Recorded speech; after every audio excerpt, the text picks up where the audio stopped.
Assalamualaikum warahmatullahi wabarakatuh. Perkenalkan, nama saya Siti Asyunur Jana. Di sini saya akan menjelaskan materi dari mata kuliah hukum pidana, yaitu tentang subjek hukum pidana. Nah, langsung saja ke pengertiannya.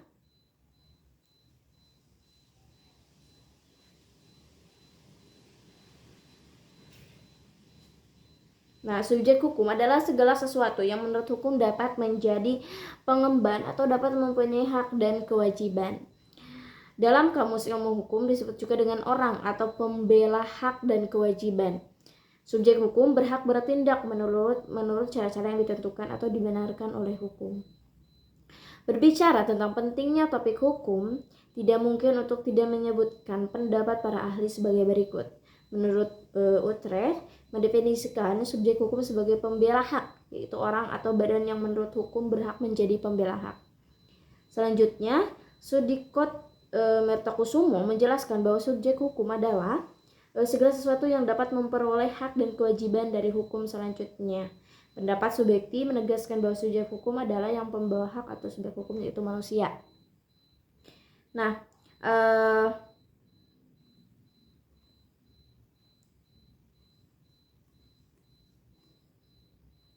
terus ada Sujipto Raharjo menjelaskan bahwa manusia bukan subjek hukum, tetapi sebagai pembawa hak. Jadi tanpa hak tidak ada kewajiban dan sebagainya. Van Apeldoorn mengatakan bahwa segala sesuatu yang memiliki otoritas hukum dianggap sebagai subjek hukum. Nah, yang pertama ada manusia sebagai subjek hukum. Manusia, menurut ketentuan hukum, setiap manusia secara kodrati atau secara alami telah menjadi subjek hukum.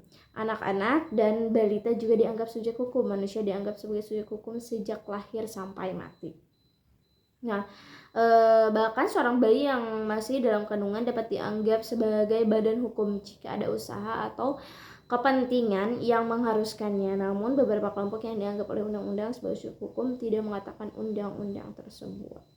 Nah, dalam peraturan perundang-undang Indonesia terdapat sebagai ketentuan usia minimal seseorang untuk melakukan suatu perbuatan hukum atau memperoleh hak, yaitu pasal 330 KUH Perdata menentukan bahwa untuk melakukan perbuatan hukum di bidang harta benda, usia 21 tahun atau telah menikah, kawin atau pernah kawin atau nikah.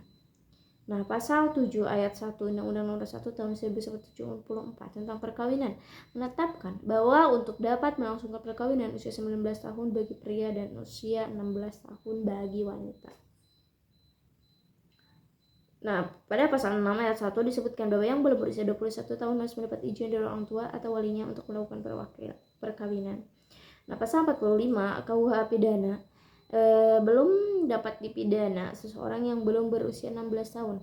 Hakim berdasarkan pasal 46 KUH Pidana dapat menjatuhkan hukuman dengan 3 kemungkinan, yaitu mengembalikan kepada orang tua si anak, memasukkan dalam pemeriksaan anak negara, atau menjatuhkan pidana tetapi dikurangi sepertiga dari ancaman maksimal pidana yang dilanggar dan dipenjara khusus anak-anak. Pasal 5, pasal 28 Undang-Undang Nomor 3 Tahun 1999 tentang pemilihan umum pemilu. Hak seorang untuk memilih adalah usia 17 tahun atau sudah atau pernah kawin pada waktu pendaftaran pemilih. Pasal 2 ayat 1 butir D Peraturan Presiden Nomor 44 Tahun 1993 tentang kendaraan dan mengemudi menyebutkan bahwa usia untuk memperoleh suatu izin mengemudi SIM adalah SIM C dan SIM D pada usia 16 tahun, SIM A pada usia 17 tahun, SIM B1 dan SIM B2 pada usia 20 tahun. Pasal 33 Keputusan Presiden Nomor 52 Tahun 1977 tentang kependudukan usia 17 tahun atau sudah atau pernah menikah kawin wajib memiliki kartu tanda penduduk atau KTP. Nah, ada juga badan hukum sebagai subjek hukum.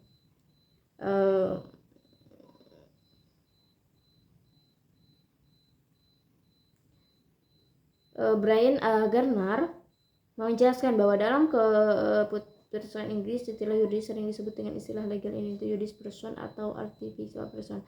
Mengenai badan hukum sebagai subjek hukum, Hapsari menjelaskan bahwa badan hukum disamakan dengan individu. Implementasinya adalah korporasi dapat digugat atau digugat. Selain itu, syarat ini mengandung arti bahwa ada atau tidaknya suatu badan hukum tidak hanya tergantung pada kehendak anggotanya tetapi juga pada ketentuan undang-undang. Nah, Syahrir Ali dalam Hapsari 2014 84 menjelaskan bahwa setiap badan hukum yang dapat dianggap bertanggung jawab harus memiliki 4 elemen kunci berikut. Aset mereka dipisahkan dari badan hukum lainnya. Ada tujuan idealis tertentu yang tidak bertentangan dengan peraturan perundang-undangan, memiliki kepentingan tersendiri dalam lalu lintas hukum. Ada badan pengusaha reguler dengan peraturan perundang-undangan yang berlaku dengan aturan dan tata cara sendirinya. Itu sekian presentasi dari saya. Terima kasih. Wassalamualaikum warahmatullahi wabarakatuh.